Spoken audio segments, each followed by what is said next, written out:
اس کے بعد بڑے بڑے بینک بنا کر بیٹھ گئے، house of Rothschilds, house of Goldsmiths, یہ عمران خان صاحب کے جو خسر جو تھے گولڈ سمتھ، یہ بینکرز، بڑی بڑی فیملیز. ان لوگوں نے کیا کیا؟ اب ریشہ دوانیاں، یورپ میں مختلف ملکوں کے درمیان جنگیں کروائیں سازشوں کے ذریعے سے. وہی کلما اوقدوا نارا للحرب، جنگ کے لیے آگ بھڑکا دینا تو ان کا پرانا مشغلہ تھا. جنگیں کرواتے تھے، پھر فرانس کے بادشاہ کو بھی قرض چاہیے اسلحہ کے لیے، انگلستان کے بادشاہ کو بھی قرض چاہیے. ہاؤس آف راس چائلڈز کا ایک نمائندہ وہاں بیٹھا ہے، ایک یہاں بیٹھا ہے، اور منہ مانگے شرح پر سود کے اوپر قرض دے رہے ہیں. ان کو سب کو جو ہے ان کے سارے مالی وسائل کھینچ لیے، دولت پر قبضہ کر کے بیٹھ گئے، اور اس کا نتیجہ یہ نکلا چند 100 سالوں کے اندر کہ فرنگ کی رگے جاں پنجے یہود میں. اس سودی نظام کے ذریعے سے دولت پر ان کا قبضہ. علامہ اقبال 1905 سے 1908 تک رہے تھے نا وہ، لیکن یہ کہ ان کی نگاہ تھی ایسی، گاہ میری نگاہ تیز چیر گئی دل وجود، گاہ الجھ کے رہ گئی میرے توہمات میں. انہوں نے دیکھا ہے کہ فرنگ کی رگے جاں پنجے یہود میں ہے. ابھی ہٹلر کا تو وجود بھی نہیں تھا، بعد میں ہٹلر کو محسوس ہو گیا نا واقعتاً ہمارا اصل دشمن یہی ہے جو یہاں پر بیٹھا ہوا، جو ہمارا خون چوس رہا ہے. آخر یوں ہی تو نہیں، دماغ اس کا ایسے تو خراب نہیں ہو گیا تھا. یہ قتل عام، یہ ہولوکاسٹ کس لیے؟ اس نے پہچان لیا تھا، اس لیے کہ وہ ویسٹ نہیں تھا، وائٹ اینگلو سیکسن پروٹیسٹنٹس. اصل جادو جو چلا وہ ان پر چلا، اور برطانیہ ان کا سب سے بڑا جو ہے وہ پشت پناہ، مددگار، حامی. اس کے ساتھ ساتھ انہوں نے کوشش کی، یہ ترک خلفاء بیچارے، مرد بیمار تو بن ہی چکا تھا یورپ کے اندر، زوال سے دوچار ہو چکی تھی ترکی خلافت. انہوں نے بھی محل بنائے تھے. تجھ کو بتاتا ہوں تقدیر امم کیا ہے، شمشیر و ثنا اول، طاؤس و رباب آخر. بڑے بڑے قرضے لے کر محل بنے تھے یہ، جو آج جا کر آپ استنبول میں دیکھ لیجئے، قرضوں کے اندر بندھے ہوئے. لیکن یہ کہ کم سے کم یہ ضرور کیا کہ بڑی سے بڑی رشوت انہیں یہودیوں نے پیش کی کہ کسی طرح ہمیں فلسطین میں آباد ہونے کی اجازت دے دو. لیکن this goes to their credit, انہوں نے کہا نہیں، یہ معاہدہ جو عمر نے کیا تھا رضی اللہ تعالی عنہ، اس کو میں نہیں بدل سکتا. تم جاؤ، جا کے زیارت کرو، آ جاؤ، تم وہاں آباد نہیں ہو سکتے، کیونکہ ترکی کے زیر نگی تھا نا علاقہ. سلطنت عثمانیہ میں شامل تھا پورا ویسٹ ایشیا، پورا ایسٹ یورپ، پورا شمالی افریقہ، 3 بر اعظموں پر پھیلی ہوئی تھی سلطنت عثمانیہ، خلافت عثمانیہ. 400 برس تک خلافت ان کے ہاں رہی ہے. انہوں نے نہیں مانا. نتیجہ کیا نکلا؟ انہوں نے اس خلافت کے نظام کو ختم کرنے کے لیے سازش شروع کی. اس سازش کا نتیجہ تھا، اس کو دیکھ کر بھانپ کر ہندوستان میں تحریک خلافت چلی ہے. بولی اماں محمد علی کی جان بیٹا خلافت پر دے دو، ساتھ ہوں تیرے شوکت علی بھی جان بیٹا خلافت پر دے دو. تحریک چلی، ابھی ختم نہیں ہوئی تھی خلافت، لیکن نظر آ گیا تھا. بڑا پیارا واقعہ ایک صاحب نے سنایا ہے کہ جب شیخ الہند جو ہیں اسیر تھے مالٹا میں، یہ 1915 سے 1920 تک رہے، تو وہاں جو تھا مالٹا کا جو کیمپ تھا جس میں کہ یہ اسیر تھے، اس کا کمانڈانٹ جو تھا انگریز، انہوں نے دیکھ لیا تھا یہ بہت فرشتہ خصلت انسان ہے، نورانی شکل ہے، تو وہ اچھا میل ملاپ تھا. ایک روز کہا حضرت شیخ الہند نے کہ آپ لوگ ہماری خلافت کے پیچھے کیوں پڑے ہوئے ہیں؟ وہ تو ایک مردہ شے ہے، اس میں کوئی جان تو ہے نہیں، کوئی طاقت نہیں ہے، پھر بھی آپ ہماری ایک نشانی ہے، اسے کیوں آپ جو ہے برباد کرنے پر تلے ہوئے؟ اس نے کہا اتنے بھولے نہ بنیے حضرت، ہمیں معلوم ہے اس نیم مردہ خلافت میں بھی طاقت اتنی ہے کہ اگر جہاد کا فتویٰ اس نے دے دیا تو انڈونیشیا سے موریتانیہ تک مسلمان کفن سر سے باندھ کے نکل آئے گا، یہ ہمیں معلوم ہے. لہذا ہم نے ختم کرنا ہی کرنا. اور ختم کس سے کرایا؟ ایک فری میسن مصطفیٰ کمال پاشا، چاک کر دی ترک ناداں نے خلافت کی قبا، سادگی اپنوں کی دیکھ اوروں کی عیاری بھی دیکھ. عیاری کس کی تھی؟ یہود کی، اور ان کے اعلی کار برطانیہ. ابھی خلافت ختم بھی نہیں ہوئی تھی، برطانیہ کے ذریعے سے 1917 میں بالفور ڈکلیریشن کے ذریعے سے حق حاصل کر لیا کہ ہاں جا کر یہ آباد بھی ہو سکتے ہیں. چونکہ دوسری جنگ عظیم میں سلطنت عثمانیہ ختم ہو گئی تھی، خلافت نام کی تھی، سلطنت تو ختم ہو گئی، ترکی رہ گیا تھا صرف، اور جنرل ایلن بی کی فوجیں داخل ہو چکی تھی یروشلم میں. یروشلم پر قبضہ برطانیہ کا ہو چکا تھا، اور قبضہ دلوانے والے برطانیہ کو ہمارے ہندوستان کے مسلمان فوجی بھی تھے. عربوں نے بغاوت کی ترکوں کے خلاف، اور انگریزوں کی فوج میں ہمارے ہندوستان کے مسلمان سپاہی بھی تھے. بہرحال اب چونکہ ان کے پاس آ گیا، برطانیہ نے اعلان کر دیا، بالفور ان کا وزیر خارجہ، Jews have a right to settle in Palestine، وہ جائیں آباد ہو سکتے ہیں. یہ 1917 کا اعلان ہے. اس کے بعد جو کچھ انہوں نے طریقے برتے ہیں اس میں دھن، دھوس، دھاندلی، دھوکہ، ہر چیز. مثلا دھن گئے، جناب یہ آپ مکان بیچیں گے؟ اچھا جی لے لیجئے. آپ کیا مانگتے ہیں؟ 10 لاکھ. میں 11 لاکھ دیتا ہوں لیکن کل ہی نکل جائیں آپ. پیسے کی کمی تھی نہیں، پورا یورپ کا سرمایہ جن کے پاس، بینکرز کے پاس. زائنسٹ موومنٹ اصل میں بینکرز کی موومنٹ تھی. 1897 میں جمع ہو کر انہوں نے جو پروٹوکول بنائے تھے وہ کون تھے؟ سب کے سب بینکرز تھے. دولت کی کمی نہیں تھی. تم 10 کی بجائے 11 لو نکل جاؤ. یہ کھیت بیچتے ہو کتنے کا؟ بھائی 12 کا. ہم 13 دیتے ہیں بھائی، جلدی سے نکل جاؤ. یہ بھی کیا، دھن کے ذریعے سے ڈسپلیس کیا، جہاں زور چلا نکال دیا. اور اس کے بعد پھر جب سن 48 میں اسرائیلی ریاست قائم ہو گئی، اب اسرائیلی جو ہے عدالتوں میں استغاثے دائر کرنے شروع. یہ فلاں مکان میرے پڑانے پکڑ دادا سگڑ دادا کا تھا 2000 سال پہلے، اس کے اوپر یہ قبضہ کر کے بیٹھے ہوئے، یہ میرے پاس دستاویزات ہیں. اچھا ٹھیک ہے آپ نکل جائیں، یہ مکان ان کا ہے.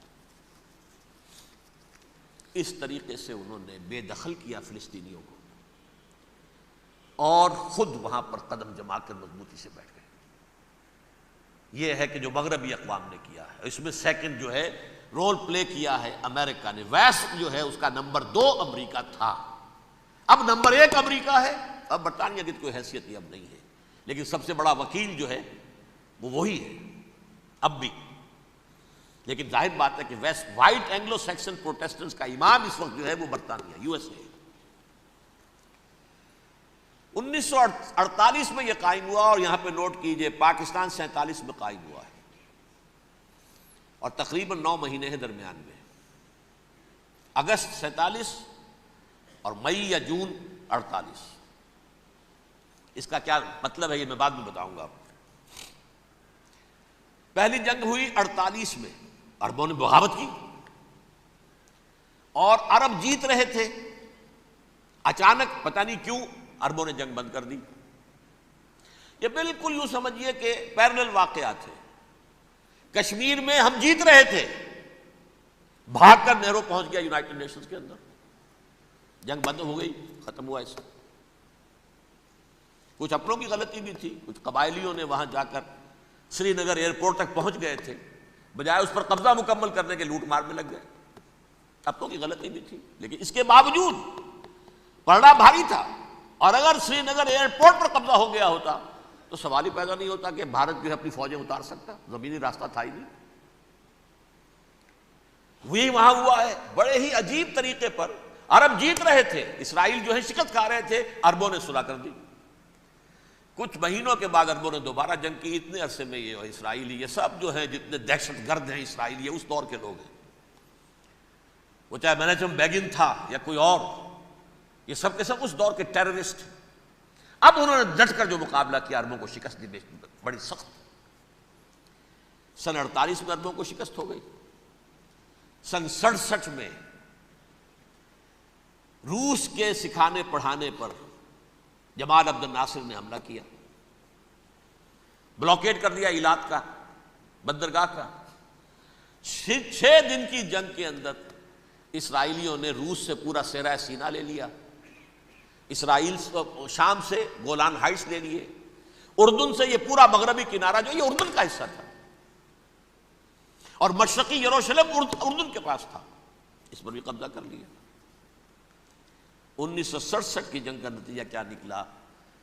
یروشلم پورا کا پورا یہودیوں کے قبضے میں چلا گیا، جو 1948 میں آدھا کر دیا گیا تھا۔ ویسٹرن یروشلم یہ یہودیوں کے پاس، ایسٹرن یروشلم مسلمانوں کے پاس، اور مشرقی یروشلم ہی میں مسجد اقصیٰ ہے اور قبۃ الصخرہ ہے، وہ مسلمانوں کی تحویل میں تھے۔ اردن کا قبضہ مسلمانوں کی تحویل، لیکن اب 67 میں پورا یروشلم ان کے قبضے میں آ گیا۔ پھر بہرحال مصر نے ایک کوشش کی بدلہ لینے کی سن 73 کی جنگ میں، اور اس میں کوئی شک نہیں بڑی شجاعت کا مظاہرہ کیا۔ رمضان وار آف 1973، بارلیو لائن کراس کر لی، جسے وہ سمجھتے تھے کہ کوئی طاقت دنیا کی ہمارے اس دفاعی جو ہے لائن اس کو کراس کر نہیں سکتی۔ لیکن پھر جب امریکہ اپنی پوری طاقت لے کر میدان میں آ گیا ہے تو ظاہر بات ہے کہ مصر کی حیثیت امریکہ کے مقابلے میں تو کچھ نہیں تھی۔ یہ ہے میں نے جو مختصر سی تاریخ آپ کے سامنے رکھ دی ہے۔ اب جو اصل مسئلہ ہے سمجھیے، سین کیا ہے، منظر کیا ہے۔ یہ پہلو وہ ہیں بہت سے کہ جو شاید بہت سے حضرات کی نگاہوں میں نہ ہوں، باقی تو یہ تاریخ کے واقعات ہیں، اکثر لوگوں کے علم میں ہوں گے۔ یہودیوں میں بھی ایک بڑی شدید اندرونی کشاکش ہے، جیسے ہم مسلمانوں میں کچھ مسلمان وہ ہیں جو نماز روزے کی پابندی کرتے ہیں، دین سے انہیں تعلق ہے، کچھ وہ ہیں جو نہ نماز نہ روزہ نہ کچھ، نام تو ان کے ہیں، محمد حسین ہے، غلام علی ہیں تو صحیح، سیکولر ذہن ہے، مادی پرستی ہے، کچھ نہیں ہے کہ نہیں؟ ایسا ہی ان کے ہاں بھی ہے۔ اصل یہودی جو ہے، عملی یہودی، اس کی شکل آپ نے اگر کبھی دیکھی ہو، اس کے سر کے اوپر اونچا ہیٹ ہوتا ہے کالا، ان کی زلفیں لمبی لمبی ہوتی ہیں، خاص طور پر یہ جو ہے کلپٹی کے بال، یہ قلمے جو ہیں یہ تو لا کے چھلے بنا کر بڑا خوبصورت سا جو ہے وہ ہار بناتے ہیں، لمبا کالا کوٹ پہنا ہوتا ہے، لمبی داڑھی ہوتی ہے۔ یہی وجہ ہے کہ مسلمانوں میں بھی مصر میں جس کی لمبی داڑھی ہوتی تھی، اب کچھ حالات شاید بدل گئے، وہ سمجھتے تھے یہ یہودی ہے، یعنی لمبی داڑھی یہودی رکھتا تھا، مسلمان نہیں۔ مسلمان تو عرب صرف ٹوکن داڑھی رکھتے ہیں یا شیو کرتے ہیں، یا سعودیوں کی طرح صرف کوئی نشان چھوڑتے ہیں، اللہ اللہ خیر صلی اللہ۔ لمبی داڑھی شعار جو ہے یہودیوں کا ہے۔ ایک انتہا پر تو یہ ہے، دوسری انتہا پر وہ ہیں جنہیں کسی شے سے غرض نہیں، شراب بھی پیتے ہیں، سب کچھ ہے، سور بھی کھاتے ہیں یہودی، بینکرز ہیں، بڑے بڑے سائنسدان ہیں، سب کچھ ہیں، وہ زیادہ تر جو ہیں سیکولر ذہن کے۔ کچھ بیچ بیچ میں بھی ہیں، جیسے یہ ایریل شیرون ہے، ویسے شیوڈ ہے، داڑھی تو نہیں ہے اس کے، لیکن سر پہ وہ ضرور وہ جو ہے اس کی جو ٹوپی سی آپ کو رکھی نظر آ جائے گی۔ یہ ہے درمیانی یہودی ہونے کا نشان، کہ ایک شعار انہوں نے اپنا جو ہے برقرار رکھا ہوا، وہ ایک ٹوپی چپکی ہوئی سے ہوتی ہے، وہ ٹوپی کیا ہوتی ہے پتہ نہیں، کیسے چکی رہتی ہے مجھے نہیں معلوم۔ یہ جو کشمکش ہے اس میں، جو زیادہ رائٹسٹ اور لیفٹسٹ کی کہہ لیجیے، سیکولر اور مذہبی لوگوں کی کشمکش ہے، ان کے درمیان ایک کشاکش جو ہے اس کو سمجھ لیجئے کہ وہ کیا ہے۔ ایک چیز تو ان دونوں کے درمیان قدر مشترک ہے، پوری دنیا کی مالیات پر ہم تسلط کریں گے، قبضہ کریں گے، ڈومینیٹ کریں گے، لوگوں کو ہم بنا کر رکھ دیں گے حیوان، ملٹی نیشنل کمپنیاں ہوں گی، انہی کا راج ہوگا، انہی کی حکومتیں ہوں گی، انڈسٹری انہی کے ہاتھ میں ہوگی، لوگ یا مزدوروں کی حیثیت سے کام کریں گے، یا تھوڑے سے مینیجرز ان میں سے بھی ہم لے کر کچھ تنخواہیں ان کو بھی دے دیں گے، باقی سود کے ذریعے سے ملائی ہم کھینچتے رہیں گے، مکھن ہمارے پاس آتا رہے گا۔ ورلڈ ڈومینیشن، اکنامک ڈومینیشن، یہ تو دونوں کے نزدیک متفق علیہ ہے، سیکولر بھی چاہتے ہیں اور جو مذہبی یہودی وہ بھی چاہتے ہیں۔ اس کے بعد ایک اختلاف ہے، مذہبی یہودی یہ کہتا ہے ہمیں گریٹر اسرائیل بنانا ہے، اور گریٹر اسرائیل وہ سارے علاقے ہیں جو ان کی تاریخ میں اسرائیل سلطنت کا حصہ رہے ہیں۔ حضرت یوسف کے زمانے میں یہودی جا کر آباد ہوئے مصر میں، جو ڈیلٹا کا علاقہ ہے، زرخیز ترین علاقہ جو ہے، جوشن کا علاقہ، وہ کہتے ہیں وہ ہمارا ہے، کئی سو برس ہمارے ہیں۔ سرائے سینا ہمارا ہے، اس میں کوہ طور ہے جس پہ حضرت موسیٰ کا ہم کلام ہوئے اللہ سے، تورات ملی، اس میں 40 برس تک ہم بھٹکتے پھرے ہیں۔ صحرائے تی ہے یہ، یتیہون فی الارض 40 سنہ۔ پھر فلسطین تو خیر ہماری جدی پشتی جائیداد ہے، جاگیر ہے۔ پھر یہ عرب جو ہے یہ بھی مدینے تک ہمارا ہے، مدینے سمیت ہمارے قبیلے وہاں تھے جہاں سے نکالا مسلمانوں نے. پورا عراق ہمارا ہے، پورا شام ہمارا ہے، اور ترکی کا بھی ایک علاقہ ہے ابتدائی مشرقی جنوبی، وہ بھی ہمارا ہے. یہ ہے گریٹر اسرائیل کا نقشہ، یہ ہم نے بنانا ہے. جبکہ جو سیکولر ذہن کے لوگ کہتے ہیں کیا کرو گے اس کو بنا کے، اس میں جو عرب ہیں وہ تم سے لڑتے رہیں گے، تم انہیں مارو گے وہ تمہیں ماریں گے، اگر تم 10 مارو گے تو ایک تو وہ بھی ماریں گے نا تمہارا. ٹھیک ہے، فائدہ کیا ہے؟ اس کی بجائے ہم یہ کرتے ہیں کہ عرب اور اسرائیل مل کر، کزنز ہیں نا آپس میں. آپ کو معلوم ہے بل کلنٹن نے یہ الفاظ کہے تھے جب اسحاق ریبن سے معانقہ کرایا تھا شاہ حسین مرحوم کا، تو کیا کہا؟ You are cousins. حضرت ابراہیم کے 2 بیٹوں سے نسل ہے نا، حضرت اسماعیل سے عرب ہے، حضور ہے، اور حضرت اسحاق سے یہ بنی اسرائیل ہے، کزنز ہے. You are cousins. تو ہم کزنز مل کر ایک اکنامک یونٹ بناتے ہیں، جیسے ایشیا پیسیفک ایک یونٹ بن گیا ہے، آسیان ایک یونٹ بن گیا ہے، وغیرہ وغیرہ. پورا یورپ ایک یونٹ بن گیا ہے، ایک کرنسی بن گئی ہے. ہم اس پورے علاقے کو ایک اکنامک یونٹ بناتے ہیں. پیسہ اربوں کا ہوگا، ان کے پاس بہت دولت ہے. تیل ان کا ہوگا، بہت تیل ہے ان کے پاس. مزدور ان کے ہوں گے، بڑی تعداد ہے ان کی. مینجمنٹ ہماری ہوگی، ٹیکنیکل نو ہاؤ ہمارا ہوگا، سائنسدان ہم ہوں گے. ملائی ہم کھاتے رہیں گے، چھاچھ ان کو دیتے رہیں گے. تو ہمیں آم کھانے ہیں، پیڑ گننے کی کیا ضرورت ہے؟ خام خواہ ان کی دشمنی مول لیں، زیادہ دشمنی بڑھائیں. یہ اس چھوٹے سے اسرائیل کو تسلیم نہیں کرتے، ہم گریٹر اسرائیل کو کیسے تسلیم کر لیں گے؟ یہ لہذا اس خیال کو دل سے نکال دیں. یہ اختلاف ہو گیا نمبر 1، بہت بڑا اختلاف. لیکن نمبر 2، اس اختلاف میں اتفاق یہ پیدا کیا گیا، یہاں ایک بات ہم آپ کی مانتے ہیں، ہم کسی بھی پیس پروسیس میں جروشلم نہیں دیں گے ان کو، عربوں کو. یہ انڈیوائیڈڈ دارالخلافہ رہے گا اسرائیل کا. اور نمبر 2، مسجد اقصی اور قبۃ الصخرہ کو گرا کر 3rd ٹیمپل بنائیں گے. یہ مذہبی یہودیوں کو اتنی رشوت اگر وہ نہ دیں تو وہ ان کے ساتھ کام کرنے کو تیار ہی نہیں ہے. سر یہ پورا پس منظر سمجھ لیجئے، اصل میں بٹوین دی لائنز سمجھے بغیر یہ خبریں جو آپ پڑھتے ہیں. ادھر امریکہ کا معاملہ کیا ہے؟ ایک طرف وہ پشت پناہ ہے، حمایتی ہے، پروٹیکٹر ہے، محافظ ہے اسرائیل کا. اسرائیل امریکہ ہی کی آؤٹ پوسٹ سمجھ لیجئے، اسی کی ایک ریاست سمجھ لیجئے. لیکن اس کے ساتھ ہی وہ اپنے جو دنیاوی عالمی مصلحتیں ہیں، اتنی بڑی قوم عرب کی جو ہے اسے بھی دشمن تو نہیں بنانا چاہتا. ان میں بھی ماڈریٹس کو چاہتا ہے کہ رہے ماڈریٹس، یہ جو ہماری جیب میں ہے، حسنی مبارک ہو، شاہ فہد ہو، جو ہماری جیب میں ہے. ورنہ یہ کہ وہاں پر اگر زیادہ ریڈیکل لوگ آ گئے تو ہمارا ویسے ہی بیڑا غرق ہوگا. لہذا وہ جبر کرتے رہے ان پر کہ صلح کرو کوئی نہ کوئی. یہ صلح کے لیے دباؤ امریکہ کا ہے، اسرائیل نہیں چاہتا صلح، دباؤ ہے امریکہ کا. اب میں آپ کو یاد دلاتا ہوں، خلیج کی جنگ ختم ہوئی، بش، یہ باپ اس کا جو اب ہے بش، اس کا بڑا بش جو ہے سینئر، اس کی پاپولیرٹی ریشو جو ہے 89% تھی اس وقت امریکہ کے اندر. اتنی بڑی جنگ فتح کی تھی اور چند امریکی مرے صرف. لیکن اس نے ایک موقف اختیار کیا یہود کے خلاف.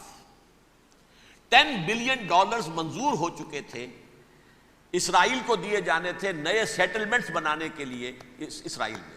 انہوں نے کہا یہ رقم میں ایشو نہیں کروں گا جب تک پیس پروسیس شروع نہیں کرتے. یہ دباؤ تھا جس کے آگے گھٹنے ٹیکنے پڑے $10 بلین کے لیے. لیکن اس کا بدلہ یہ چکایا کہ الیکشن میں ہرا دیا اسے. حالانکہ وہ ہیرو، فاتح، خلیج کی جنگ کا فاتح، 89% ریٹنگ، الیکشن میں 0. دباؤ تھا. اسی طرح بل کلنٹن کا دباؤ رہا، کسی طرح صلح کرو، کسی طرح صلح کرو، کسی طرح صلح کرو. اور اس معاملے میں یہ تسلیم کرتا ہوں، اس معاملے میں اس نے واقعتاً ایڑی چوٹی کا دور لگایا ہے. اور یہ بھی تسلیم کرتا ہوں کہ اس کے دباؤ میں آ کر ایہود باراک جہاں تک چلا گیا تھا، اب کوئی نہیں جا سکتا. وہ آفر نہیں مل سکتی اب دوبارہ فلسطینیوں کو. یہ بھی میں بھول گیا آپ کو بتانا، یہ جب پروسیس شروع ہوا ہے جس کا نام تھا لینڈ فار پیس، اصول کیا دیا تھا امریکہ نے کہ دیکھو اسرائیلیوں، یہودیوں، تم نے سن 67 میں جو زمینیں ان سے چھینی تھیں، جو علاقے، یہ ان کو واپس کر دو اور ان سے صلح کر لو، یہ سب تمہیں ریکگنائز کر لیں گے، جنگ ختم ہو جائے گی۔ صحرائے سینا دے دو، مصر تم سے صلح کر لے گا، وہ ہو گیا، انور سادات نے صلح کر لی، ریکگنائز کر لیا، صحرائے سینا واپس آ گیا۔ عربوں نے اسے اپنی فولڈ سے نکال دیا، عرب لیگ سے نکال دیا۔ شام بھی تیار رہا ہے لیکن پورا گولان ہائٹ مانگتا ہے وہ۔ ابھی جو پچھلے دنوں کلنٹن کے آخری دور میں گفتگو ہوئی تھی، اس نے کہا جتنا تم نے ہم سے علاقہ چھینا تھا سارا واپس کرو تو ہم کر لیں گے ریکگنائز۔ اس میں سے کچھ ایسا اسٹریٹجک امپورٹنس کا علاقہ ہے وہ یہودی کسی طور پر دینے کو تیار نہیں، لہذا صلح نہیں ہو سکی۔ شرق اردن سے جو علاقہ لیا تھا وہ ٹھیک ہے، وہ رکھو، اس کے اندر فلسطینی ریاست بنا دو، یہ علاقہ جو ہے فلسطینیوں کی میجورٹی ہے اس میں، تو اس کو فلسطینی ریاست بنا لو، ایک ریاست ودن ریاست ہو جائے گی، اسرائیل ریاست، فلسطینی ریاست۔ یہ ہیں 3 مین پوائنٹس۔ چوتھی بات پہ آ کر روک دیتے تھے کہ یہ پھر بعد میں سوچیں گے یروشلم کا مستقبل کیا ہوگا، یہ موسٹ سینسٹیو ایشو جو ہے یہ بعد میں سوچیں گے۔ اب جب یہ پیس ٹاک شروع ہوئے تو یاد ہے اسحاق ریبین تھا، اسے کس نے قتل کیا؟ یہودی نوجوان نے۔ یہ تم کیسے دے رہے ہو زمینیں؟ ہمیں تو اور لینی ہے، تم نے صحرائے سینا واپس کر دیا، ہمیں تو جشن کا پورا علاقہ لینا ہے، مصر کا سارا فرٹائل ایریا جو ہے وہ لینا ہے اس سے، تم گولان ہائٹس دے رہے ہو، ہمیں پورا شام لینا ہے، لہذا تم کیسے کر رہے ہو؟ لینڈ فار پیس، پیس اور نو پیس، نو لینڈ، زمین ہم واپس نہیں کریں گے، ہمیں تو اور لینی ہے۔ کس نے قتل کیا؟ یہودی نے، فلسطینی نے تو نے قتل نہیں کیا۔ احود باراک کی بات میں آپ کو بتا رہا ہوں، یہ یہاں تک چلا گیا تھا کہ اسرائیلی ریاست بھی ہم فلسطینی ریاست بھی مان لیں گے، یروشلم بھی، مشرقی یروشلم دے دیں گے، تمہارا اقتدار ہوگا اس پر۔ البتہ یہ جو احاطہ ہے جس میں جنوب میں مسجد اقصیٰ ہے اور ذرا شمال کی طرف ہے قبۃ الصخرہ، قبۃ الصخرہ آپ جانتے ہیں، جب بھی ٹیلی ویژن پر یروشلم سے کوئی خبر آ رہی ہوتی ہے پیچھے وہ بڑا سا مینار، وہ گنبد نظر آتا ہے سنہرا، یہ وہ جگہ ہے چٹان، ٹیمپل ماؤنٹ۔ یہ پہاڑی تھی پہلے، جیسے کوہ صفا، کوہ مروہ، اب کیا رہ گئی ہیں، کبھی پہاڑیاں تھی یہ۔ کوہ صفا کے اوپر چڑھ کر حضور نے نعرہ لگایا تھا وا صباحا، اب کیا ہے وہ کوہ صفا بیچارہ، وہ تو ایک چھوٹی سی علامت ہے، کوئی پہاڑیاں سے دکھائی دیتی ہے، اس کے اوپر بھی گنبد ہے۔ اسی طرح ٹیمپل ماؤنٹ ہے وہ جہاں پر کہ ہیکل سلیمانی تھا، اور وہ گرا دیا تھا رومیوں نے، مسلمانوں نے تو نہیں گرایا، لیکن پھر حضور کو معراج وہاں سے ہوا تو عبد الملک بن مروان نے وہاں پر یہ بہت بڑا گنبد بنا دیا، یہ قبۃ الصخرہ ہے۔ وہ مسجد اقصیٰ نہیں ہے، مسجد اقصیٰ اس کے علاوہ ہے، وہ جنوبی علاقے میں ایک ریکٹینگولر احاطہ ہے بہت بڑا، جس کے جنوبی علاقے کے اندر مسجد اقصیٰ ہے، اور یہ اس کے شمالی حصے۔ احود باراک نے یہاں تک آفر کر دی تھی کہ مسجد اقصیٰ کو اپنے پاس رکھ لو، لیکن یہ ٹیمپل جو ہے، یہ ٹیمپل ماؤنٹ، یہ قبۃ الصخرہ نہیں۔ اس لیے کہ یہ ہماری کمٹمنٹ ہے مذہبی یہودیوں کے ساتھ کہ ہم یہاں پر جو ہے ٹیمپل بنائیں گے، 3rd ٹیمپل، ہیکل سلیمانی کی 3ری مرتبہ تعمیر یہاں ہوگی۔ لیکن ظاہر بات ہے فلسطینی کیسے مان لیں، مسلمان کیسے مان لیں؟ یہ ہے وہ چیز کہ جس کی وجہ سے وہ سارا معاملہ ناکام ہوا۔ ویسے مجھے یقین ہے کہ اگر فلسطینی مان بھی لیتے تب بھی یہودی جو ہیں جس طریقے سے اسحاق ریبین کو اس نے قتل کر دیا تھا، تو یہ اس کو بھی، احود باراک کو بھی قتل کر دیتے، اور وہ کسی صورت تسلیم نہ کرتے کہ یہ یروشلم جو ہے یہ انڈیوائیڈڈ سٹی نہ رہے، بلکہ ڈویژن ہو جائے اس کی، اور صرف مغربی حصہ ہمارے پاس رہ جائے اور مشرقی جو ہے عربوں کے پاس، کبھی تسلیم نہیں کریں، مر جائیں گے۔ اب دیکھیے اس وقت شکل کیا ہے۔ میرا اندازہ یہ ہے کہ اب جو مذہبی یہودی ہیں ان کے صبر کا پیمانہ لبریز ہو گیا ہے، اور اب ایک مڈ وے آدمی اس وقت وہاں پر آ گیا ہے، ٹوپی والا، اگرچہ وہ پریکٹسنگ یہودی اس طرح کا نہیں ہے، داڑھی والا نہیں ہے، زلفوں والا نہیں ہے وہی کوٹ پینٹ والا، لیکن یہ کہ اوپر رکھتا ہے وہ ٹوپی۔ ایریل شرون اور انتہائی سفاک، جس نے کہ فلسطینیوں کے 2 کیمپ ایسے اڑائے تھے جیسے کہ چیونٹیوں کا ہو لشکر ہو اور ان کو پاؤں تلے رون دیا جائے، اس طریقے سے ختم کیا تھا. بہت بڑا قاتل، مرڈرر وہ وزیر اعظم ہے. اور اب جو ہے ان کے صبر کا پیمانہ لبریز ہو گیا ہے. اب ان کا فیصلہ یہ ہے کہ انہیں 3 بڑے بڑے قدم اٹھانے ہیں. نمبر 1، فلسطینیوں کا خاتمہ، ایتھنک کلینزنگ. اگر یہ فلسطینی رہتے ہیں یہاں پر تو اگر 10 ہم ان کے ماریں گے تو 2-3 یہ ہمارے مار دیں گے. تو اسرائیلی کی جان تو بہت قیمتی ہے. یہ تو خیر 1000 بھی مر جائیں تو کوئی بات نہیں، یہ تو کیڑے مکوڑے ہیں، جنٹائلز ہیں، گوئمز ہیں، یہودی، وہ مر جائیں. لہذا ان کا ٹنٹا مکاؤ، اب ان کو ختم کرو.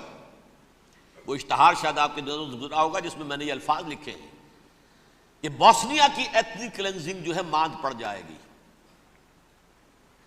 اور جو کچھ ایتھنک کلینزنگ ہوئی تھی 500 برس قبل ہسپانیہ میں، اس کا نقشہ آپ دیکھیں گے دنیا میں. اس وقت کیا ہوا تھا؟ عربوں کو، مسلمانوں کو یا جلا دو، قتل کر دو، یا جہازوں میں ان کو ڈمپ کر گئے اور لے جا کر شمالی افریقہ کے ساحل کے اوپر اتار دو اور ڈمپ کر دو. ایک بچہ بھی نہیں رہنے دیا تھا ہسپانیہ میں. 1492 میں سقوط غرناطہ ہوا ہے اور اس کے بعد 10 سال کے اندر اندر ایک ایک بچہ مسلمانوں کا ختم کر دیا. یہ ہے فیصلہ ان کا. اب بہت بڑا قدم وہ اٹھانے پر مجبور ہے. کب تک آپ رہیں گے؟ ہمارے لوگ مارتے ہیں، 16 نوجوان ہمارے مار دیے. لیکن آج گھر تھا، اس میں ایک چلا گیا فلسطینی، بم اپنے جسم سے باندھ کر وہاں اڑا دیا، خود بھی اڑ گیا، 16 ان کے نوجوان اڑ گئے. لہذا یہ چیز ان کے لیے ناقابل برداشت ہے. ان کے صبر کا پیمانہ اب لبریز ہو رہا ہے. نمبر 2، انہیں بہرحال اب یہ کرنا ہے کہ مسجد اقصیٰ کو گرائیں، قبۃ الصخرہ کو گرائیں اور ٹیمپل بنائیں. یہ انتفاضہ جو اب شروع ہوا 1 سال پہلے سے، یہ شیرون نے دورہ کیا تھا، مسجد اقصیٰ میں گیا تھا اور اس نے 3rd ٹیمپل کی تعمیر کے لیے ایک پتھر جو ہے بنیاد کا پتھر رکھنے کا ارادہ ظاہر کیا تھا، جس پر فلسطینی نوجوان اٹھے، وہ اینٹیں لے کر اور روڑے لے کر، اور اس وقت سے یہ سلسلہ چل رہا ہے. کتنے مارے جا چکے ہیں فلسطینی، لیکن کچھ نہ کچھ یہودی بھی مرے، اسرائیلی بھی مرے. اور جیسا کہ میں نے عرض کیا، اب ان کے صبر کا پیمانہ لبریز ہو گیا. انف از انف. اب ہم اس معاملے کو ایک دفعہ جو ہے فائنلی ختم کر دیں اور اب بنائیں گے. لہذا اب جو ہے کئی ٹن وزن کے وہ جو پتھر تیار ہو کر آگے رکھ دیے گئے ہیں کہ یہاں یہ بنیاد پڑنی ہے، اس کے اندر یہ پتھر لگے. بلکہ ایک لطیفہ بھی مجھے یاد آیا ہے، یہ کوئی 30 سال پرانی بات ہے. اس قبۃ الصخرہ کی مرمت ہوئی تھی تو اس کے اوپر جو یہ سونے کی پتری چڑھی ہوئی ہے، یہ شاہ حسین اردن والے جو ہے، ظاہر بات ہے تھا بھی انہی کے تسلط میں، یہ انہی کی تولیت میں تھا سن 67 سے پہلے، اس زمانے کی بات میں کر رہا ہوں. تو انہوں نے پتہ نہیں 30 من تھا یا 30 ٹن تھا سونا جو ڈونیٹ کیا تھا اس کے اوپر یہ پتری چڑھانے کے لیے، جو بہت بڑا گنبد نظر آتا ہے پورے کے پورے ماحول کے اوپر چھایا ہوا. اس وقت یہودی اخباروں نے لکھا تھا بہت اچھا ہے، یہ سونا ہمارے کام آئے گا جب ہم اپنا ہیکل تعمیر کریں گے. کہاں جائے گا سونا؟ سونا یہی رہے گا نا، جب ہم گرائیں گے ہمیں وہ سونا مل جائے گا. اب وہ اس پر آ گئے ہیں، مزید دیر نہیں کر سکتے. تو آپ نوٹ کیجئے، number 1، ethnic cleansing of Palestinians in Israel. Number 2, demolition of the Aqsa mosques and the Qubbat al-Sakhra. Number 3, امریکہ کو الٹیمیٹم، تم اب اپنے ٹانگ درمیان میں مت لڑاؤ، اور اس کے لیے دھمکی، اگر تم نے ہمارے معاملے میں رکاوٹ ڈالی تمہاری اینٹ سے اینٹ بجا دیں گے. نیتن یاہو نے یہ کہا تھا میں واشنگٹن میں آگ لگا دوں گا. یہ انہوں نے امریکہ میں عظیم ترین دہشت گردی کر کے امریکہ کی ایڈمنسٹریشن کو، انتظامیہ کو یہ دھمکی دے دی ہے کہ باز آ جاؤ. چنانچہ میں یہ بات کہہ کے پرسوں جمعے میں اپنی مسجد سے، مسجد دارالسلام سے نکلا، شام کو، اسی شام کو میں نے ایریل شیرون کی تقریر سن لی T V per. It is not acceptable. Don't appease the Arabs at our expense. We are not going to become Czechoslovakia. We have to depend on ourselves only and rely on ourselves only. کیا مطلب ہے اس کا؟ کس کو سنا رہا ہے؟ امریکہ بہادر، ہم تمہارے محتاج نہیں ہیں، ہم تمہارے ٹکڑے اڑا دیں گے، کیسڑے کر دیں گے تمہارے، تم بیچ میں آؤ تو صحیح ہم، اور دیکھ لو ایک نشانی ہم تمہیں دکھا دیتے ہیں۔ مجھے 100% یقین ہے یہ پورا ہسٹوریکل پروسیس، اور جس جگہ یہ پہنچ گیا ہے، جس کریٹیکل پوائنٹ تک یہ پہنچ چکا ہے، یہ جو بھی حملہ ہوا ہے ورلڈ ٹریڈ سینٹر پر اور پینٹاگون پر، یہ اسرائیل کا کام ہے۔ اسرائیل سے کم تر کسی ادارے کے لیے ممکن ہی نہیں، اس لیے کہ اسرائیل کے ایجنٹ امریکہ کے پورے نظام کے اندر جو ہے گھسے ہوئے موجود ہیں، ہر جگہ موجود ہیں۔ جیسے سرطان کا پھوڑا ہوتا ہے پورے جسم میں، وہ اپنی جڑیں جما لیتا ہے، ایسا ہے پوری ایڈمنسٹریشن، پوری اکانومی، تمام ذرائع ابلاغ، پرنٹڈ میٹر ہو یا یہ کہ الیکٹرانک میڈیا، سب ان کے قبضے میں، ڈیفنس کا سارا معاملہ ان کے قبضے میں ہے۔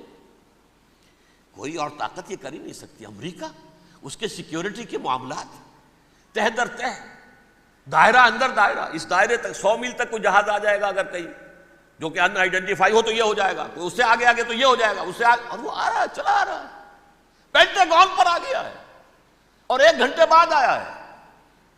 پہلی سٹرائک جو ہوئی ہے ورلڈ ٹریڈ سینٹر، اس کے 1 گھنٹے کے بعد پینٹاگون پر آ گیا۔ پینٹاگون وہ تو یوں سمجھیے ان کی مملکت کا حساس ترین دفاع کا مرکز، اور اس کا 1/3 حصہ جلا کے راکھ کر دیا انہوں نے یہ دھمکی دی ہے۔ لیکن اس سے ان کے پیش نظر مقاصد کیا تھے؟ 3۔ اس دہشت گردی کے 3 مقاصد۔ فوراً اس کا رخ موڑ دینا اسامہ اور اس کی القاعدہ کی طرف۔ امریکہ غصے میں لال بھبوکا ہو کر فوراً اقدام کرے، اور ایک طرف تو اسامہ اور ان کے ساتھ طالبان کا ٹنٹا مکا دے، اور دوسری طرف چونکہ پاکستان الائی ہے اور پاکستان کے عوام جو ہیں وہ طالبان کے ہمدرد ہیں، وہ اگر اٹھے تو ان کا بھی بیڑا گرک کرے۔ ایک تیر سے 2 شکار تو ادھر ہو جائیں، جو مستقبل میں انہیں خطرہ ہے۔ 1967 کی جنگ کے بعد جبکہ انہوں نے فتح کا جشن منایا تھا یہودیوں نے، تو انہوں نے پیرس میں جو ایک جشن منایا ہے، وہاں بن گوریون کی تقریر یہ تھی، ہمیں کسی عرب ملک سے کوئی خطرہ نہیں، کوئی اندیشہ نہیں، ہمیں اندیشہ اگر ہے تو صرف پاکستان سے۔ یہ ہے وہ بات جو میں نے کہی تھی۔ نکتہ کیا ہے؟ یہ سائملٹینیسلی کیوں وجود میں آئے ہیں یہ 2 ملک؟ مشیت ایس ڈی میں پاکستان کا رول یہ ہے۔ حدیث میں آتا ہے ما انزل اللہ من دائن الا انزل له دوان، اللہ نے کوئی بیماری ایسی نہیں اتاری اس کا کہ توڑ اور دوا پیدا نہ کی۔ اسرائیل کا توڑ پہلے پیدا کیا، جیسے بچے کی ولادت بعد میں ہوتی ہے، ماں کی چھاتیوں میں دودھ پہلے پیدا ہو جاتا ہے۔ یہ اللہ کی فطرت ہے، اللہ کا طریقہ ہے۔ خطرہ انہیں ہے تو ہم سے ہے، اگر کوئی خطر مجھ کو تو اس امت سے ہے، اس کی خاکستر میں ہے اب تک شرار آرزو۔ یہاں کے عوام، حکومت تو ٹھیک ہے ہماری جیب میں آ گئی، عوام کے اندر ہے، یہ بھڑک سکتی ہے چنگاری۔ یہی وجہ ہے بار بار ان کا کہ ہم زیادہ دباؤ نہیں ڈالنا چاہتے پاکستان پر، ہمارا بہت بڑا الائی ہے، ہم بہت پیسے بھی دے دیں گے، یہ بھی کر دیں گے، وہ بھی کر دیں گے، لیکن ہم زیادہ دباؤ نہیں ڈالنا چاہتے، ڈی اسٹیبلائز نہ ہو جائے، یہاں کے عوام کہیں کھڑے نہ ہو جائے۔ لہذا حملہ یہاں سے نہیں، وہ ازبکستان سے کرانے کی باتیں ہو رہی ہیں۔ اندر خانے پوری سپورٹ ہے، لیکن یہ کم سے کم ظاہر نہیں ہونے دیں گے کہ کیا کچھ ہو رہا ہے، تاکہ یہاں کے عوام کے اندر وہ چنگاری جو ہے اس بارود کے اندر پڑ گئی تو یہ شاید ڈی اسٹیبلائز ہو جائے۔ لیکن ڈی اسٹیبلائز ہونے میں جہاں اس کا خطرہ ہے کہ پرویز مشرف کی حکومت ختم ہو جائے، وہاں اس کا بھی خطرہ ہے کہ پاکستان ختم ہو جائے۔ ڈی اسٹیبلائز ہونے کا مطلب کیا ہے؟ بھارت کو واک اوور دے سکتے، جاؤ اب گھس جاؤ، تم پولیس ایکشن کرو، یہاں اب امن نہیں رہا ہے، ہم امن قائم کرنے آ جائیں، یا یونائٹڈ نیشنز کی فوجی KFOR آ جائے یہاں پر امن قائم کرنے کے لیے، اور ہماری جو ایٹمی صلاحیت ہے وہ تو ویسے ہی برباد ہو جائے۔ ایک چیز تو ان کے پیش نظر یہ تھی، اس میں تو اللہ تعالیٰ نے کچھ تھوڑی سی عافیت پیدا کر دی ہے۔ ان کا خیال تھا کہ غصے میں آگ بھبوکا ہو کر امریکہ جو ہے بھوکے شیر کی طرح ٹوٹ پڑے گا بس، لیکن وہاں وہ اپنے باپ کی طرح کولیشن بنانے کی فکر ہو گئی اسے، کولیشن بنتے بنتے تو وقت لگتا ہے، بستی بسنا کھیل نہیں، بستے بستے بستی ہے، دل کا اجڑنا سہل صحیح، بسنا سہل نہیں ظالم، بستی بسنا کھیل نہیں، بستے بستے بستی۔ کولیشن بناتے بناتے نیٹو بھی پھدکنے لگا تھا کہ ہمارے پاس انہوں نے کچھ ثبوت دیے ہی نہیں ابھی تک، کوئی کسی نے کچھ اور کہا، سعودی عرب نے بھی کہہ دیا ہمارے اڈوں سے آپ جہاز اڑا کر حملہ نہیں کریں گے وغیرہ وغیرہ۔ اس چکر میں ایک تو وقت نکل گیا، اور دوسرے فوراً ہی ان پر آیا ہو گیا یہ تو ہمارے ساتھ کیا ہی اسرائیل نے ہے۔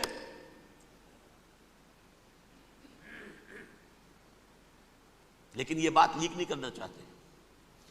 میں نے خود سنا اور بھی بہت لوگوں سے کہا کہ یہ باقاعدہ اسٹیٹ ڈپارٹمنٹ کی طرف سے ٹی وی پر، سی این این پر، بی بی سی پر یہ اعلان آیا کہ یہ جو انویسٹیگیشنز ہو رہی ہیں اس حادثے کی تحقیقات کی، اس کی معلومات لیک کیوں ہو رہی ہیں؟ لیک نہیں ہونی چاہیے۔ کیوں؟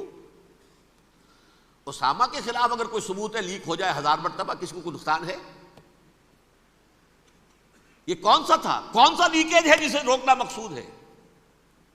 وہ تو ہمارا متمنا ہے، ہمارا بیٹا ہے، وہ کر رہا ہے، اس گھر کو آگ لگ گئی گھر کے چراغ سے۔ But they have given a message to the United States of امریکہ،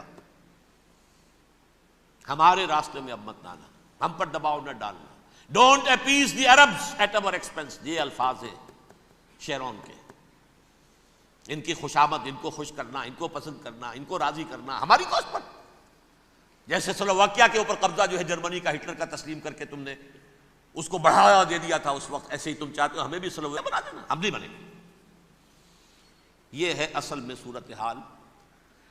جیسا کہ میں نے عرض کیا، افغانستان پر اب یہ جیسے کھسیانی بلی ہوتی ہے کھمبا نوشتی، کریں گے تو صحیح حملہ، اس جگہ اتنی تیاری پوری دنیا کے اندر کر کے کچھ نہ کچھ تو کریں گے، کچھ نہ کچھ تو کارکردگی دکھائیں گے۔ اصل میں وہ زور شور اب ان میں نہیں ہے افغانستان کے بارے میں، بلکہ تاریخ میں ایک مرتبہ پھر وہی بات ہو گئی ہے، کلما اوقدوا نارا للحرب اطفاها اللہ، اللہ تعالیٰ نے کم سے کم اس کی تندی کو کم کر دیا، اس آگ کی بھڑک اور تندی جو ہے وہ انشاءاللہ کم ہو جائے۔ البتہ افغانستان میں کیا ہوگا یہ میں نہیں کہہ سکتا۔ ان ادری قریب ام بعید ما توعدون، جیسے کہ قرآن مجید میں حضور سے کہلوایا گیا، میں یہ نہیں جانتا جس چیز کا وعدہ تم سے کیا جا رہا ہے وہ قریب ہے یا دور ہے، میں نہیں جانتا۔ وَإِنْ أَدْرِي لَعَلَّهُ فِتْنَةٌ لَكُمْ وَمَتَاعٌ إِلَىٰ حِينٍ، میں نہیں جانتا، ہو سکتا ہے ابھی اللہ تعالیٰ تمہیں کوئی مہلت دے اور کچھ وقت کے لیے تمہاری رسی دراز کر دے اور ابھی عذاب کو ٹال دے۔ جب حضور سے یہ کہلوایا جا رہا ہے ان ادری، یہاں تک بھی کہلوا دیا گیا مَا أَدْرِي مَا يُفْعَلُ بِي وَمَا بِكُمْ، مجھے نہیں معلوم میرے ساتھ کیا کیا جائے گا، تمہارے ساتھ کیا کیا جائے گا۔ تو بہرحال کون دعوے سے کہہ سکتا ہے کہ یہ ہوگا؟ تباہی بھی آ سکتی ہے، کوئی بڑا سیٹ بیک بھی آ سکتا ہے، اپس اینڈ ڈاؤنز ہوتے ہیں۔ احیاء اسلام کا پروسیس چل رہا ہے، لیکن احیاء پروسیس میں حضور کے زمانے میں بھی غزوہ بدر میں ایک دفعہ گراف جو ہے چلا گیا تھا آسمان پر، تو غزوہ احد میں وہ بہت نیچے بھی تو آ گیا تھا نا، مسلمانوں کے حوصلے پست بھی ہو گئے تھے نا۔ وَلَا تَهِنُوا وَلَا تَحْزَنُوا وَأَنْتُمُ الْأَعْلَوْنَ إِن كُنتُم مُؤْمِنِينَ، یہ تشفی دینی پڑی تھی نا، گھبراؤ نہیں، ڈرو نہیں۔ إِن يَمْسَسْكُمْ قَرْحٌ فَقَدْ مَسَّ الْقَوْمَ قَرْحٌ مِثْلُهُ، اگر تمہیں کوئی چرکا لگا ہے تو تمہارے دشمنوں کو اس سے بڑا چرکا لگ چکا 1 سال پہلے، انہوں تو ہمت نہیں چھوڑی، 1 سال کے بعد دوبارہ ہو گئے حملہ آور تم پر، تم کیوں دل چھوڑتے ہو؟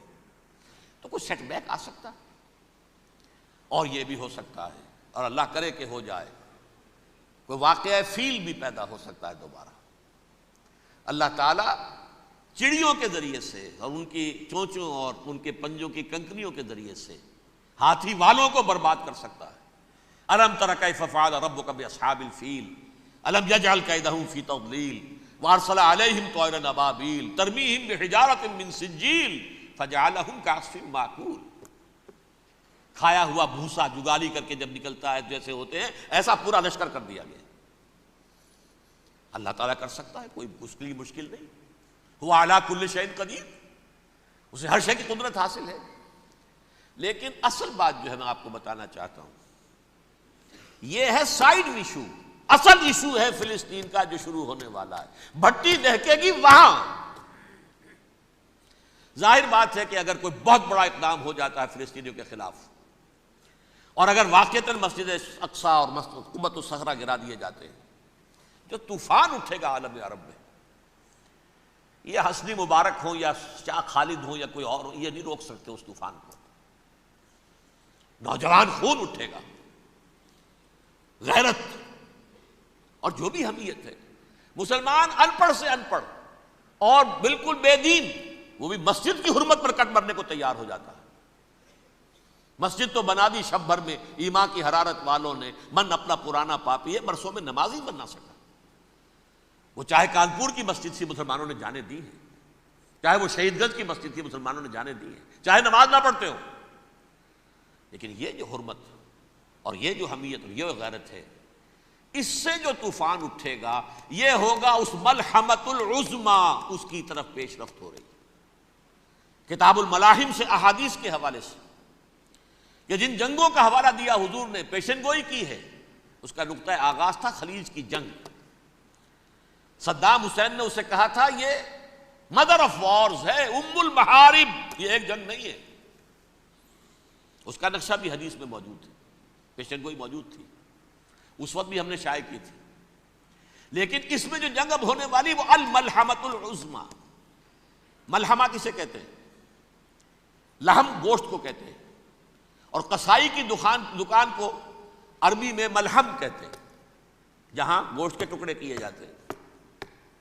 آج کل مشینوں سے ہوتے ہیں، اب جو ہے وہ ہاتھ سے چھریوں سے نہیں ہوتے، لیکن ٹکڑے ہو رہے ہوتے ہیں، جسموں کے چیتھڑے اڑ رہے ہوتے ہیں. ملحمہ یہی لفظ استعمال کیا تھا حضرت سعد ابن عبادہ نے رضی اللہ تعالی عنہ یوم فتح مکہ. ان کے دل میں تھا کہ اب ہم انتقام لیں گے ان عربوں سے، ان قریش سے. الیوم یوم الملحمہ، الیوم یوم الملحمہ، یہ کہتے ہوئے جا رہے تھے. ایک خاص کیفیت، آج ہے گوشت کے ٹکڑے اڑانے کا دن. حضور سے کہا کسی نے جا کر کے سعد تو یہ کہہ رہے ہیں الیوم یوم الملحمہ، الیوم یوم الملحمہ. حضور نے فرمایا نہیں، ان سے کہو جا کر الیوم یوم المرحمہ، الیوم یوم المرحمہ، آج رحمت کا دن ہے، آج تو میں ان سب کو معاف کروں گا. لا تثریب علیکم اليوم، میں تم سے وہی بات کہہ رہا ہوں جو میرے بھائی یوسف نے کہی تھی اپنے بھائیوں سے، اذهبوا فانتم الطلقاء، جاؤ تم سب کے سب آزاد. وہ ملحمہ ہے جس کو کہ حضور نے حضرت معاذ بن جبل رضی اللہ تعالیٰ عنہ، اس کی روایت ہے، اس میں سے جو ابو داؤد میں روایت آئی ہے اس میں الملحمۃ العظما، عظما مؤنث ہے اعظم کا.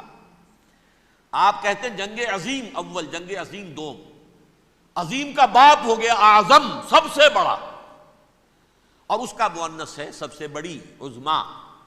الملحمۃ العظما، سب سے بڑی لڑائی. میرے نزدیک یہ وار کے معنی میں نہیں ہے، بیٹل کے معنی میں. انگریزی میں یہ دو لفظ علیحدہ ہیں، وار، بیٹل. وار سالوں کو محیط ہوتی ہے، بیٹل کسی ایک خاص جگہ پر جو لڑائی ہوتی ہے اس کو کہتے ہیں. حضور کے اور قریش کے درمیان 6 سالہ وار تھی، جنگ تھی.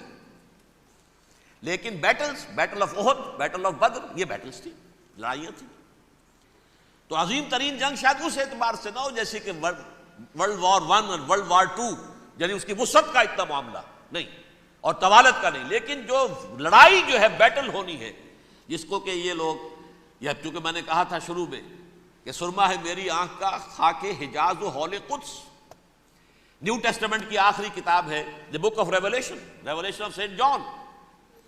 اس میں آرمگڈون کہا گیا ہے اسے. ہر مجدون، یہ عبرانی لفظ ہے، ہر کہتے ہیں اونچی جگہ کو، سطح مرتفع. مجدون میگیڈو، میگیڈو ایک وادی ہے، مرتفع، وادی مرتفع.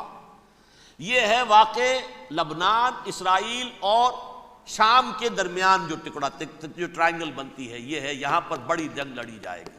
اور یہ جنگ صلیب ہوگی، جو کہا ہے یہ بش نے، یہ جنگ صلیب. سیکنڈ ملینیم شروع ہوئی تھی تو پہلی صلیبی جنگ ہوئی تھی، تھرڈ ملینیم شروع ہوا ہے، یہ سیکنڈ صلیبی جنگ ہے، یہ کروسیڈ ہے. اور میں اس مرتبہ امریکہ گیا تھا تو پہلی مرتبہ مجھے وہاں ایک رسالہ ملا ٹرمپٹ نام کا. یہ امریکہ کے جو بہت ایکسٹریمسٹ قسم کے پروٹیسٹنٹس ہیں، یہ ان کا رسالہ ہے. اور ان کے بارے میں اب کہا جا رہا ہے وہ کرسچین زائنسٹ ہیں. آپ شاید پہلی مرتبہ یہ لفظ سن رہے ہوں. زائنسٹ تو ہم سمجھتے ہیں یہودیوں کو، کرسچین زائنسٹ وہ ہیں جو ہیں تو عیسائی پروٹیسٹنٹس ہیں، لیکن اسرائیل کے وہ حمایتی یہودیوں سے بڑھ کر ہیں.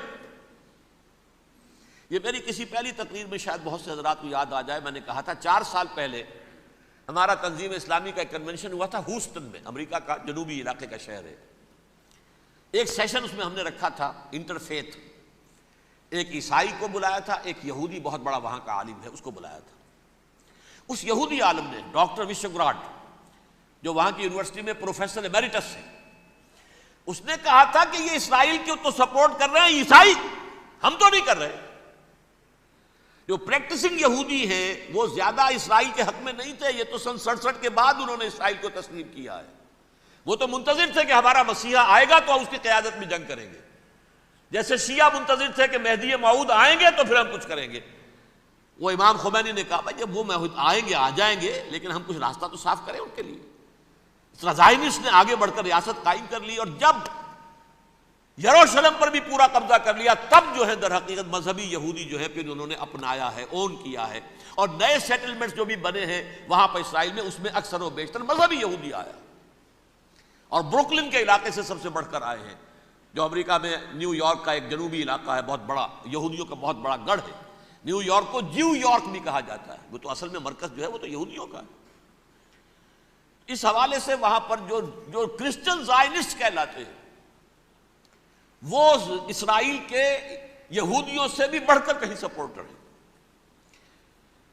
بہرحال اس دوسری صلیبی جنگ کا معاملہ، جو میں کہہ رہا تھا ٹرمپٹ نامی رسالہ، اس کا ایک مضمون ہے دی لاسٹ کروسیڈ۔ اب یہ آخری کروسیڈ ہے جو شروع ہونے والا ہے۔ میں تو حیران ہوں کس قدر کھل کے وہ باتیں کرتے ہیں۔ رومن کیتھولکس کو وہ کہتے ہیں کہ یہ شیطان ہے، یہ پوپ شیطان ہے، یہ یورپ کو اس نے جمع کیا ہے کرسچینٹی کی بنیاد پر، اور اس میں زیادہ تر کیتھولکس ہیں۔ آپ کو معلوم ہے برطانیہ بڑی مشکل سے شامل ہوا ان کے ساتھ، اس لیے کہ وہ پروٹیسٹنٹ کا سردار تھا، ابھی پوری طرح نہیں ہے۔ یورپ جو ہے وہ رومن امپائر دوبارہ یہ کھڑی کر رہا ہے، اور در حقیقت یہ جو ہے یہودیوں سے بھی چھیننا چاہتے ہیں اسرائیل کو اور فلسطین کو، اور مسلمانوں سے بھی، اور یہ وہی کروسیڈ جو تھے اربن ثانی کے، اس کی تیاری کر رہے ہیں تاکہ وہاں پر عیسائی حکومت قائم ہو جائے، کیتھولکس کی، پوپ کی حکومت قائم ہو جائے، جیسے ایسٹ تیمور میں کر دی ہے۔ ایسٹ تیمور میں کون سی حکومت بنی ہے؟ رومن کیتھولک اسرائیل میں بنے، تاکہ یہ سارے مقامات مقدسہ جہاں اسرائیل پیدا ہوئے، بیت حضرت مسیح پیدا ہوا، بیت الحم کہاں ہے؟ وہی ہے کہ نہیں؟ جہاں سے ریزریکشن ہوا ان کے خیال میں وہ کہاں ہے؟ وہیں پر ہے کہ نہیں؟ بڑے بڑے گرجے ان کے وہی ہیں۔ تو اس اعتبار سے ان کا کہنا یہ ہے یہ لاسٹ کروسیڈ کی تیاری ہو رہی ہے، یہ کیفور، اور ان کا کہنا یہ ہے کہ یہ پوری طاقت نیٹو کی جو ہے، یہ پہلے جرمنی سے لائی گئی بوسنیا، انہوں نے خود وہاں جنگ کروائی، انہوں نے خود وہاں پر ایتھنک کلینسنگ کروائی، پھر خود مصالحت کے لیے آ گئے، پھر کوسوو میں انہوں نے خود آگ بھڑکائی۔ یہ میں نہیں کہہ رہا، یہ وہ ٹرمپٹ رسالہ امریکہ سے چھپنے والا پروٹیسٹنٹس کا رسالہ ہے جو یہ کہہ رہا ہے۔ پھر انہوں نے کوسوو کے اندر کروایا، اور پھر وہ وہاں پر پیس فورس کی حیثیت سے آ گئے۔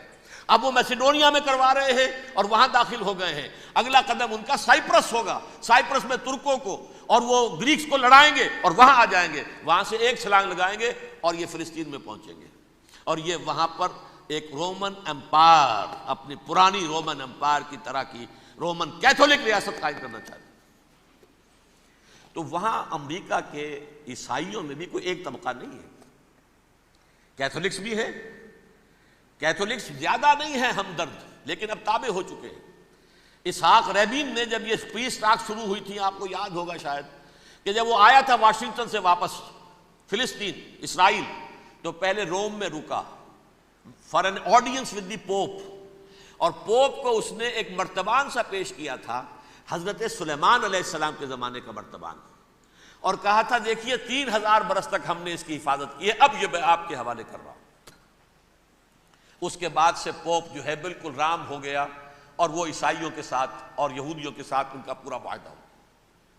اب پورا عیسائی ورلڈ جو ہے بحثیت مجموعی یہودیوں کے شکنجے میں ہے۔ البتہ ان کے اندر بھی جھگڑے ہیں، جو وہاں پر وائٹ کرسچن ملیشیاز ہیں وہ ایکسٹریمسٹ ہیں کیتھولکس، ان کے نزدیک دشمن نمبر 1 یہودی، دشمن نمبر 2 مسلمان، دشمن نمبر 3 جو یورپ میں کالے ہیں، ایفرو امریکن، چاہے وہ عیسائی ہو گئے ہوں، کوئی بھی ہو، یہ 3 دشمن ہیں جن سے انہوں نے کلینز کرنا ہے، صاف کرنا ہے ان کے خیال کے مطابق امریکہ کی سوسائٹی کو۔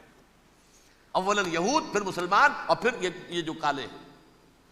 لیکن دوسری طرف پروٹیسٹنٹس کے اندر ایکسٹریمسٹ وہ ہیں جنہیں کہا جا رہا ہے یہ کرسچین زائنسٹ ہیں، یہ اسرائیل کے اسرائیل سے بڑھ کر سپورٹرز ہیں.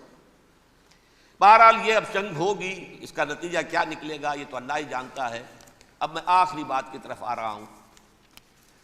آخری نتیجہ تو جو بھی کچھ اپس اینڈ ڈاؤنز آئیں گے، تلک الایام نداولها بین الناس، آخری نتیجہ ڈراپ سین وہ یہ ہوگا کہ اللہ کے دین کا بول بالا ہوگا اور پوری دنیا پر محمد کے لائے ہوئے دین صلی اللہ علیہ وسلم کی حکومت قائم ہوگی. وہ گویا قیامت کی تمہید ہوگی، اس کے بعد بس قیامت آئے گی، کیونکہ مقصد کائنات، تخلیق کائنات پورا ہو جائے گا. پوری مخلوقات کے اندر مقصد تخلیق، کلائمیکس آف کریشن محمد الرسول اللہ صلی اللہ علیہ وسلم. دین کی تکمیل محمد الرسول اللہ صلی اللہ علیہ وسلم. اور اس خلافت عرضی کے لیے جو حضرت آدم کو خلافت دی گئی تھی، جب اس میں وہ خلافت پوری دنیا پر قائم ہو جائے گی، اس کا مقصد پورا ہو جائے گا. And that will be the beginning of the end. اس کے بعد قیامت ہے. آخری نتیجہ تو یہ نکلنا ہے.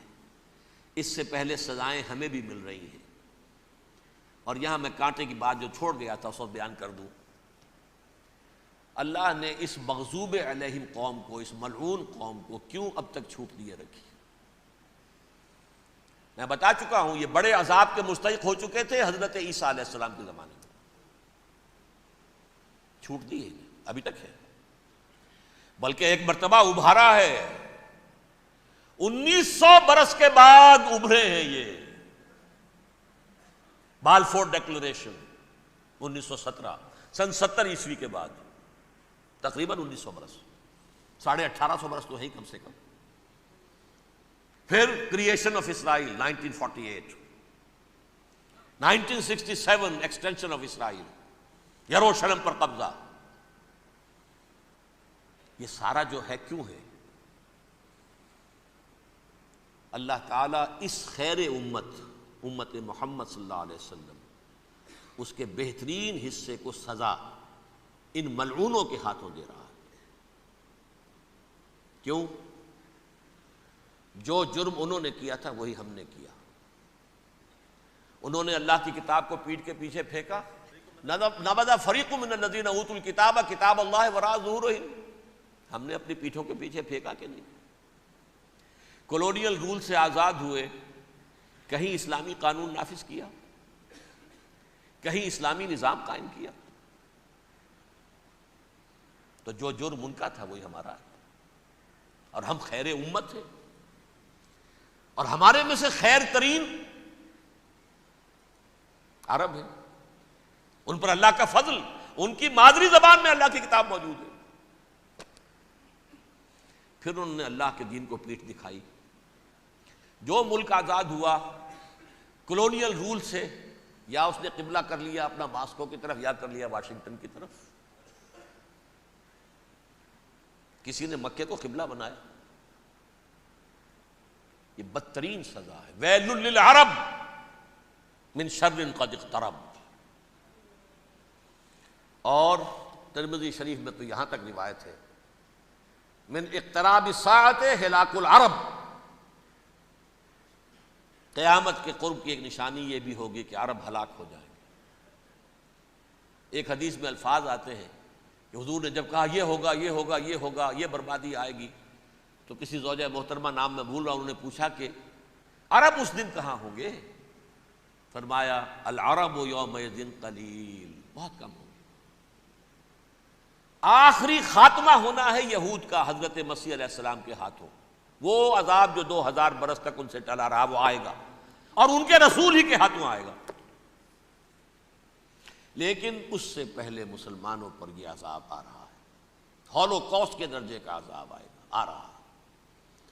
البتہ ہم پاکستانی اس میں یوں سمجھ لیجئے کہ وہ تو خبریں موجود ہیں احادیث میں، وہاں تو جو ہونا ہے. اتنے انسان مریں گے کہ ایک پرندہ جو ہے اڑتا چلا جائے گا، وہ نہیں چاہے گا کہ نیچے اترے تو کسی لاش پر اترے.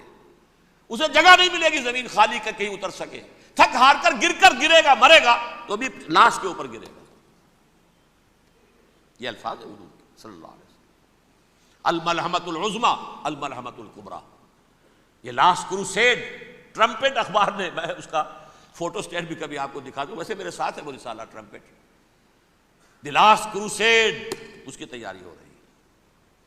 وہ الملحمۃ العظمیٰ اور ملحمۃ الکبریٰ جو ہے وہ آنے والی ہے۔ ابن ماجہ میں اس کبریٰ کہا ہے، اکبر کا مؤنث کبریٰ، ملحمہ کبریٰ سب سے بڑی جنگ، اور ملحمہ عظمیٰ سب سے عظیم جنگ، یہ ہوگی اور بہت جلد ہوگی۔ اب آخری بات یہ عرض کر رہا ہوں، کریں کیا؟ کچھ کریں بھی کہ نہیں؟ پہلا کام تو یہ ہے کہ اصل زندگی آخرت کی زندگی ہے۔ دنیا میں تباہی بربادی آ بھی جائے، آخرت بچ جائے، پہلا کام یہ ہے کہ ہر شخص توبہ کرے، لیکن توبہ توبۃ نصوح، توبہ کی تسبیح نہیں، آیہ کریمہ کا ختم نہیں، لاکھ مرتبہ لا الہ الا انت سبحانک انی کنت، اس سے کچھ نہیں ہوتا۔ توبہ یہ ہے اپنی معاش کے اندر جھانکیے، اپنی معاشرت میں جھانکیے، جہاں جہاں اسلام کے خلاف کچھ نظر آئے پھینک دیجئے، نکال کر کاٹ دیجئے، بے پردگی ہے نکالیے، آپ کی کمائی میں کوئی حرام کا عنصر ہے ختم کیجئے، توبہ کیجئے، ابھی کیجئے، عملی توبہ۔ فرائض کی ادائیگی میں کوتاہی ہو رہی ہے، ابھی شروع کیجئے۔ اللہ کے دین کے غلبے کے لیے جد و جہد، ان صلاتی و نسکی و محیایا و مماتی للہ رب العالمین لا شریک لہ وبذالک امرت وانا اول المسلمین، بڑی ہے۔ اگر میرے اور آپ کے کیے کچھ نہ ہوا تب بھی کم سے کم میری اور آپ کی آخرت تو بچ جائے گی، عاقبت تو بن جائے گی۔ اخروی عذاب، سب سے بڑا عذاب، دائمی عذاب، اس سے ہم بچ جائیں۔ دوسرا کام ہے اجتماعی توبہ۔ اجتماعی توبہ کیسے ہوگی؟ یہ سلطنت خداداد پاکستان جو اللہ نے عطا کی تھی، اس میں اسلام کا نظام قائم اور اسلام کی شریعت نافذ کی جائے، اس کے لیے جد و جہد تن من دھن کے ساتھ لگ جانا، منظم جماعت بنا کر، اول تو تمام جماعتیں ایک متحدہ محاذ بنائیں اور آ جائیں میدان کے اندر۔ وہ صرف طالبان کی حمایت نہیں، اس ملک میں اللہ کے دین کو قائم کرنے کے لیے مثبت مقصد سامنے رکھے۔ بہرحال اس کے لیے کوششیں تو جتنی بھی ہو سکتی ہیں ہو رہی ہیں۔ میں کتنے عرصے سے یہ کہہ رہا ہوں، کاش کہ یہ دینی جماعتیں ساری کی ساری یہ پاور پالیٹکس سے پسپائی اختیار کر کے اور ایک مطالباتی تحریک، ایک مظاہراتی تحریک، ایک pressure movement, pressure group, resistance movement, دین کو نافذ کرو، حرام کی حرمت کو نافذ کرو، قائم کرو دین کو، اس کے لیے میدان میں آ جائے۔ ویسے میرا ایک مضمون چھپا تھا، شاید آپ نے بھی دیکھا ہو، کہ یہ اس جو بھی ہوا ہے حادثہ اور جو اب افغانستان پر ہونے والا ہے، اس کی وجہ سے جو بہت بڑا شر تھا اس میں سے خیر نکل آیا ہے۔ ہمارے ملک میں پولرائزیشن ہو رہی ہے بالعموم، سیکولر ذہن ایک طرف، مذہبی ذہن ایک طرف۔ نمبر 3، یہ نوٹ کر لیجئے، پاکستان کی ایک ڈیسٹنی ہے، ایک تقدیر ہے، ایک تقدیر مبرم ہے۔ جیسے کبھی علامہ اقبال نے کہا تھا 1930 میں، ہندوستان کے شمال مغرب میں ایک آزاد مسلمان ریاست کا قائم ہونا ڈیسٹنی ہے، تقدیر مبرم ہے، اٹل ہے، ہو کر رہے گا۔ 17 سال پہلے ایک شخص کہہ رہا ہے، گاہ میری نگاہ تیز چیر گئی دل وجود۔ اسی طرح میں کہہ رہا ہوں پاکستان کی ڈیسٹنی ہے، آخری مارکا جو ہونا ہے کفر اور اسلام کے مابین، اس میں پاکستان کو کروشل رول پلے کرنا ہے۔ دنیا کو ہے پھر مارکا دین، روح و بدن پیش، تہذیب نے پھر اپنے درندوں کو ابھارا۔ میرے اس ہینڈ بل میں آپ نے دیکھ لیا ہوگا تہذیب کا لفظ اقبال نے کیسا استعمال کیا ہے۔ آج ساری دہائی تہذیب کی دے رہا ہے، بش بھی، بلیر بھی، our civilization has been threatened. civilization کیا تمہاری تہذیب ہے؟ ہومو سیکسولیٹی تمہاری تہذیب ہے؟ تمہاری تہذیب یہ ہے کہ بل کلنٹن نے کہا تھا پچھلے سال نیو ایئرز ڈے پر اپنے پیغام میں عنقریب امریکن قوم کی اکثریت حرام زادوں پر مشتمل ہوگی. یہ تہذیب ہے تمہاری. Born out of any wedlock, بچے بغیر کسی شادی نکاح کے پیدا ہو رہے ہیں. ون پیرنٹ فیملی رہ گئی ہے. بیڑا غرق تمہارا ہو چکا ہے. ٹیکنالوجی تمہیں سہارا دے کر کھڑی ہوئی ہے. جیسے حضرت سلیمان کی موت واقع ہو گئی تھی، وہ عصا کے بل پر کھڑے تھے. تہذیب مر چکی ہے. یہ تہذیب، تمہاری تہذیب اپنے خنجر سے آپ ہی خودکشی کرے گی اور کر چکی ہے. تہذیب تو مر چکی ہے. فیملی سسٹم برباد ہو چکا ہے. وہ تہذیب ہے. ہاں ٹیکنالوجی تمہیں لے کر کھڑی ہے. اس ٹیکنالوجی کا لفظ اقبال نے استعمال کیا، مشین. دنیا کو ہے پھر مار کا روح و بدن پیش، تہذیب نے پھر اپنے درندوں کو ابھارا. اللہ کو پامر دیے مومن پہ بھروسہ، ابلیس کو یورپ کی مشینوں کا سہارا. وہ ٹیکنالوجی ہے. لہذا پاکستان، جیسا کہ میں نے کہا 9 مہینے پہلے اللہ نے پیدا کیا پاکستان کا، اور اتارا ہے لیلۃ القدر میں. یہ نازل ہوا ہے. انا انزلناہ فی لیلۃ القدر، فی لیلۃ القدر. تو قرآن نازل ہوا، اس سے پاکستان نازل ہوا.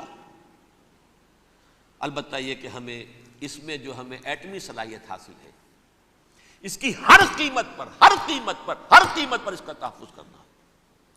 خدا کے لیے مشرف صاحب، کہیں ایسا نہ ہو جائے کہ نیکسٹ دھمکی جب یہ آئے کہ اگر اپنی ایٹمی صلاحیت ختم نہیں کرتے ہو تو تم ہمارے دشمن ہو. اب کیا کریں گے آپ؟ اس وقت بھی تو یہی بات آئی ہے نا. کوئی درمیانی شکل نہیں، یا ہمارا ساتھ دو یا دشمن ہو. اور آپ کانپ گئے.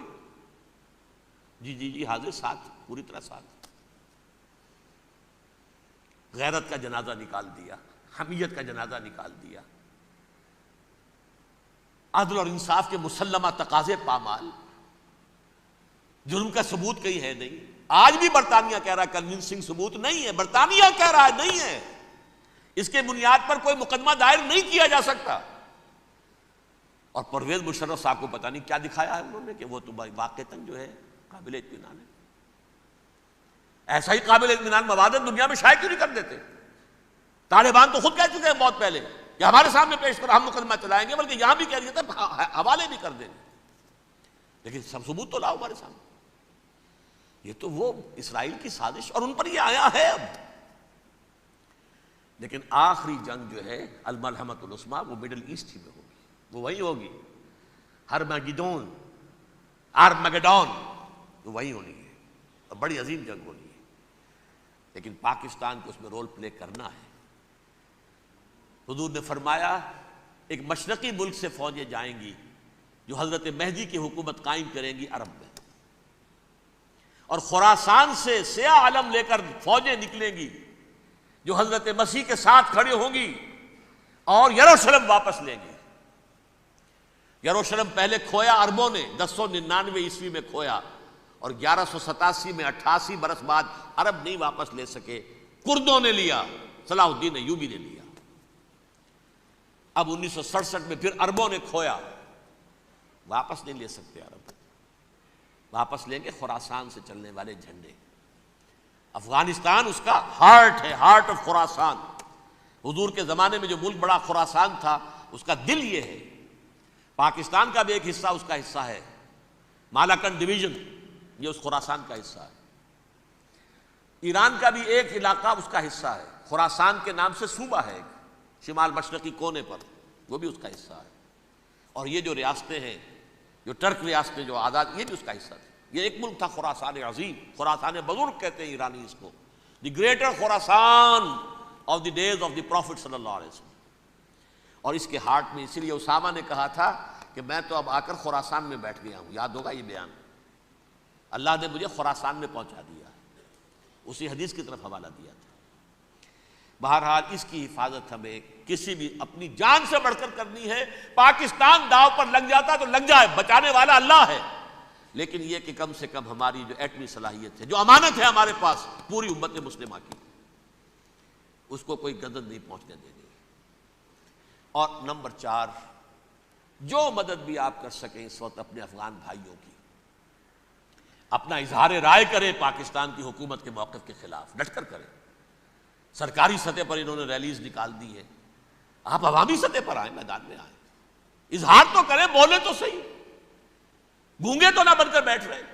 گونگے بن کر بیٹھے رہیں گے تو آپ شریک ہوں گے حکومت کے ان تمام کاموں کے اندر، آپ کی شمولیت سمجھی جائے گی، ابیٹمنٹ ہوگی آپ کی۔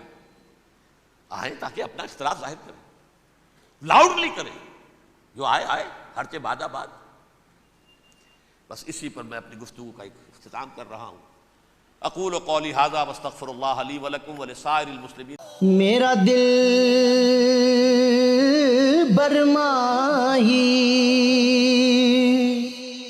نہیں آیا،